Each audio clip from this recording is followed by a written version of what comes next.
a video on orange cake, but not the type of like orange cake as in like a lemon cake, an orange cake as in a candied orange peel cake made a bit like a rich fruit cake, but instead of having raisins and sultanas and other candied fruit in, it's just going to have candied orange peel in it. I was eating some cake the other day and I tasted there was like a few bits of orange together in the cake in my mouth, in the bite that I took, and it was really nice. And I kind of thought, well, maybe a whole cake made that way with just candied orange peel would be very nice. So I'm going to make some candied orange peel. I've done it before, and these were cheap on the market. So I'm also kind of let's get the recipe down for making candied orange peel at the same time. What kind of weight of oranges, how much pith we get from them, how much juice we get from them, and how much sugar it takes to turn them into candied orange peel. So we'll get that recipe, and then we will hopefully it will make enough. I can imagine it will, to make a fruit cake. Hopefully. But this is my plan. Ordinarily, what I would do is I'd juice the oranges and then I'd drink the juice. But I think what we'll do today, normally you make the candied fruit peel and use a sugar solution, so like half water, half sugar, and that's what you use to cook the orange skins in. But I think what we'll do today is I think we'll actually use the juice from the oranges to as the liquid part of the syrup, and then that'll give us, it won't necessarily give us a better product, but what it will do is it'll give us a really nice orange syrup which I can then use for something else rather than just drink the orange, you know, which I would do normally. It's like a chef's perk type of thing, but I think for this idea, I think I'll be able to use the orange syrup. So I'm going to make an orange syrup using the orange juice, and that's what cook here. Anyway, so I need to juice these, I need to chop them up, and then we need to cook them, which will take quite a while. But all good things come to those who wait. All good things come to those who wait. Well, it's worth doing anyway, in my eyes. Right, that took a while. So we ended up with, for 6 kilos of oranges, we ended up with about 2.2 litres worth of juice, and I've strained the juice as well. So we've got rid of all the kind of pulp, and then I have scraped all the excess pulp away from the skin, zest, pith, and then cubed that. So we have about 2.2 litres of liquid left and about 1.7 kilos worth of peel, which we're going to candy. So we'll start it pretty straightforward. We're going to bring the juice up to the boil. So there's about a litre of juice of orange juice, and I'm going to add a kilogram of sugar to that, and that's going to be in the first boil. We'll see if it's going to be enough. I might need some more liquid in than that, but I'm going to be adding more of the orange juice and more of the sugar as we kind of go along. So I'm going to keep a record of how much I'm using, so we'll get an idea of for what kind of yield we get from 6 kilos of orange, as in syrup wise, candied peel wise, and how much sugar we use to make it. We'll probably end up having to add some water to it when I run out of orange juice, but that's fine, because all we're really going to do, we're not going to be losing the orange juice. What we're really going to be doing is evaporating off the water in the orange juice. Yes, and hopefully that makes kind of quite sense. So if you're making syrups, it's always easier just to bring up the liquid up to the boil first and then add the sugar, because if you add the sugar and the liquid at the same time, what happens is the sugar won't sink down to the bottom of the pan and then causes like a raft at the bottom of the pan, and then the heat has to get through the bottom of the pan and the bottom of the sugar to heat the liquid on top. So there is potentially a danger that you would actually end up starting to caramelize the sugar before you actually made the syrup. Also, it also takes longer to kind of come up to the boil as well. So it's just better to boil the liquid first, then add the sugar, dissolve it, and then add in your candied peel, your peel into it. So it was a lot of work. I don't recommend you do it, to be honest. If you've got the time and you've got the inkling, and then yes. And you've got to have a go, yes.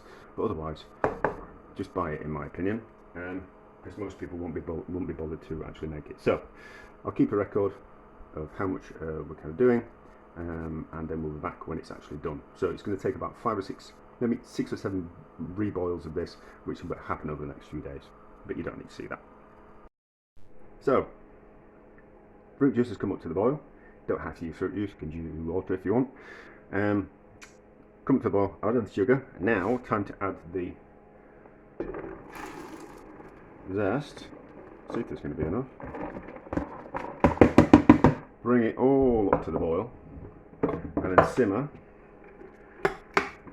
just enough. Just enough. We'll need to add some more tomorrow. So when I reboil it again, I'm going to have to add some more sugar and juice to that. So probably the same amount of sugar and juice again. So bring it up to the boil and then simmer for 5 minutes and then allow it to go cold. Ideally leave it for 24 hours, but you can speed up the process by cooling the pan down and then immediately reboiling as well. It takes a few more boilings doing it that way, but it speeds up the kind of process. So you would, when it's simmered for 5 minutes, put this pan in, allow it to cool naturally, or stick it in a sink or something like that with some cold water in to rapidly cool it, and then when it's cold, as in room temperature, repeat the process, bring it back up to the boil. If you need to add some more sugar and water, bring it back up to the boil, simmer for 5 minutes, and then repeat that process again and again and again in the same day.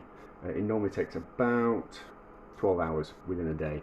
So you can speed up the process and you can do it in a day, or you can just reboil it once a day or twice a day, as and when it actually kind of cools. There isn't a better way, no way is better than the other way. It's just however you kind of want to do it. If you want to speed up the process, you can do. If you're not that bothered and you don't want to be tied to the kitchen all day and you just want to boil it up once a day, either way is fine. It's just kind of whatever's easiest for you. But there we go. You don't need to see that. Do you need to see the next bit? No. There's other videos. I've made it before. You can watch those. Right. It's had about 6 boilings now. Maybe 7. And there's 3.5 kilos worth of sugar gone into that. So that's every time that it's needed, it's gone a little bit too thick and I've added some extra sugar and extra water. So 3.5 kilos worth of sugar, and then there's about 3.5 kilos worth of liquid gone in there. And it's ready. It's candied, nice and soft, and it's lost all kind of bitterness to it. It's delicious. So I'll heat that up slightly. We'll drain off the excess liquid, and then we can weigh what kind of yield we've got from the zest and what kind of amount of liquid syrup we've got from it as well, just out of interest. Probably will have got a higher yield of zest than we actually started with. Can't remember, what was it, 1.7 kilos worth of zest.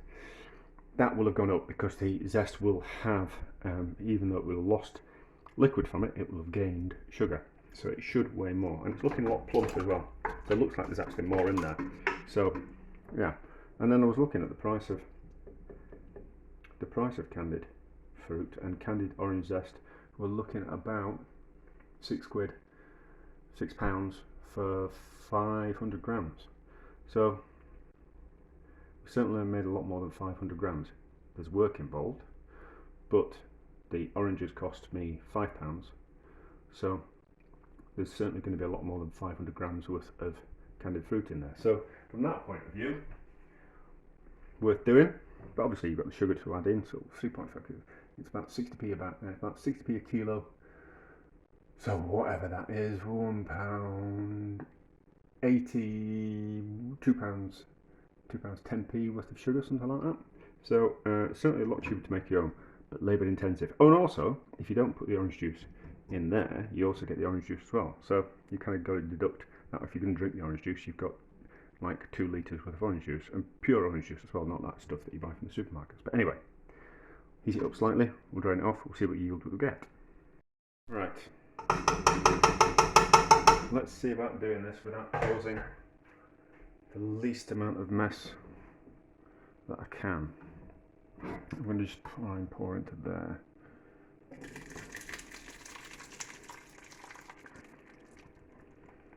It's made quite a lot.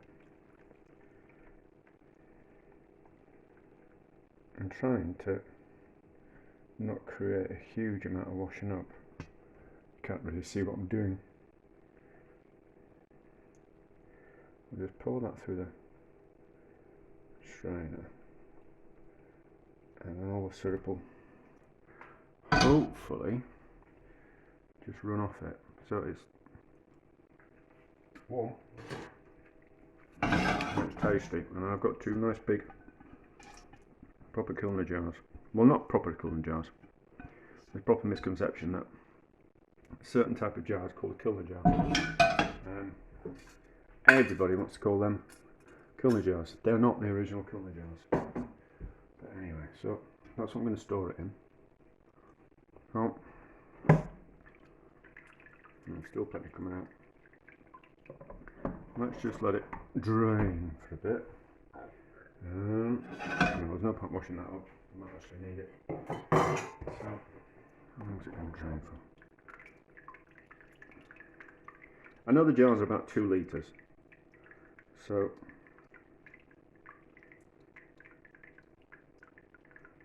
that's about right.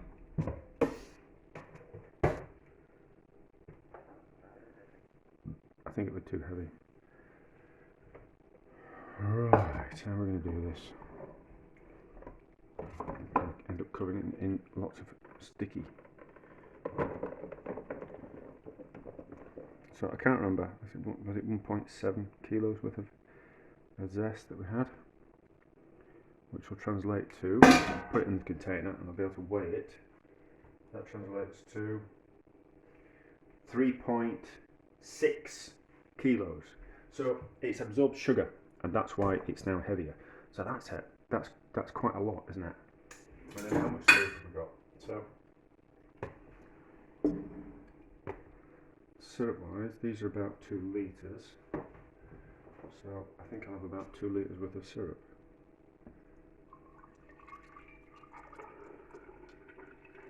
Looks about 2 litres. There we go, and about 2 litres worth of syrup. So that's a cracking yield. That's a cracking yield, is that?